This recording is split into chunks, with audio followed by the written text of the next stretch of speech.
مبارک صاحب پښتنو سېنیټر مشتاق احمد اخر د ناجایز د ریاست د جیل نه رها شو. رهائی نه پس سېنیټر مشتاق احمد یو ویډیو پیغام جاری کړي کوم چې تاسو له په دې ویډیو کې ښکاري جی سېنیټر مشتاق احمد کوم خبرې کړي دي اوس هم ډېر پر اعظم دی اوس نور هم ډېر زیات انرژیټک ته د فلسطین د ازادۍ د لپاره به نور هم کوششونه جاری و ساری ساتي. د ناجایز ریاست په جیل کې سېنیټر مشتاق احمد سره چې کوم ظلمونه شوي دي دا غي هم په دې ویډیو کې او شارټ شان داستان بیان کړي دي وردا هم ویل دي چې مونږ اوس هم لا مطلب دا نه چې مونږ هارو منلو مونږ به اوس هم د مظلوم مسلمانانو د لپاره منډه تړو او دا غي د ازادۍ د لپاره بھرپور کوشش کوو. جی سېنیټر مشتاق احمد په دې ویډیو کې ویل دي چې کله مونږه د ناجایز ریاست آرمي گرفتار کو نو زمونږ نه لاسونه شاله وتړل پخپو کې را لبېړی واچولې او سترګې را لهم په پرده باندې پټې کې مطلب ستر لرا لهم هغه تور شاپور غونته واچولو مونږ له بيخي سخ کارېدل نه په جیل کې مونږ بند کو بغیر د اوبونه ساتلو د سکولو د پاره او بقدر نه دی را کړی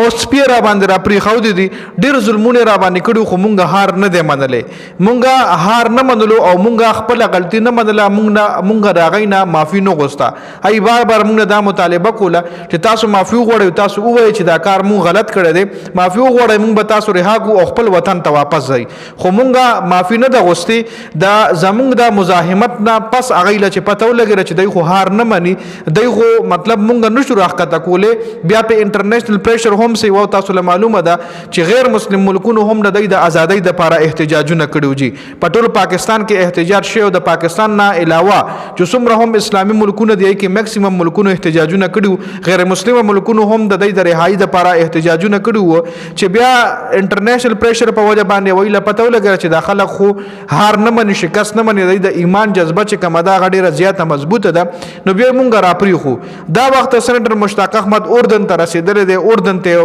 مطلب ډیپورټ کړي دي دا ناجایز ریاست د خپل ملک نه اردن ته ډیپورټ کو. جی ډیر زیات ظلمونه ورسره شو خو بیا هم د همت نه دی بایللې دغه ناجایز ریاست د آرمي پریشر کې نه دی راغلی او سېنیټر مشتاق احمد دا هم ویل دي دا خبره پکې هم وکړه مطلب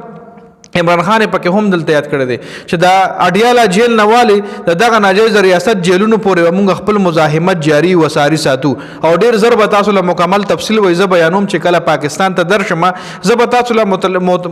مکمل تفصیل بیانوم چې فلوټیلا چې کما زمونږه یو منصوبه څنګه چې کم زمونږه قافله روانه و د مظلوم مسلمانانو مرسته د لپاره د موږ څنګه گرفتار کو مکمل تفصیل به سره بیا بیانوم خو صرف شارټ الفاظو کې دا تفصیل بیان کړی دی چې مونږه بغیر د میډیکیشن لکه مطلب مونږه انجرډو مونږ له هیڅ قسم پټای مرهم نه دی شوی مونږ د سکول او په جیل کې نه دی راکړل شوی مونږ له خوراک نه دی راکړل شوی مونږ سره بدترین سلوک غي کړی دی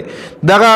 آرمي چې کومه دغه ناجایز ریاست آرمي مونږ سره بدترین سلوک کړی دی په جیلونو کې او انتهایی مونږ ټارچر کړیو خو مونږ بیا هم د دې نیو ایئر دلی مونږ بیا هم شکست نه تسلیم کړي مونږ بیا هم د تسوري نه د کړي معافي موت نه د غوستلی نو سېنیټر مشتاق احمد رها شو اردن ته رسیدل دی اردن نه دا ویډیو پیغام هغه جاری کړو کوم چې دی ویډیو کې تاسو سره ما شریک کو نو دا ویډیو کتلو زیات مننه ویډیو ضرور مخکې ملګرو سره شریک کړئ. والسلام.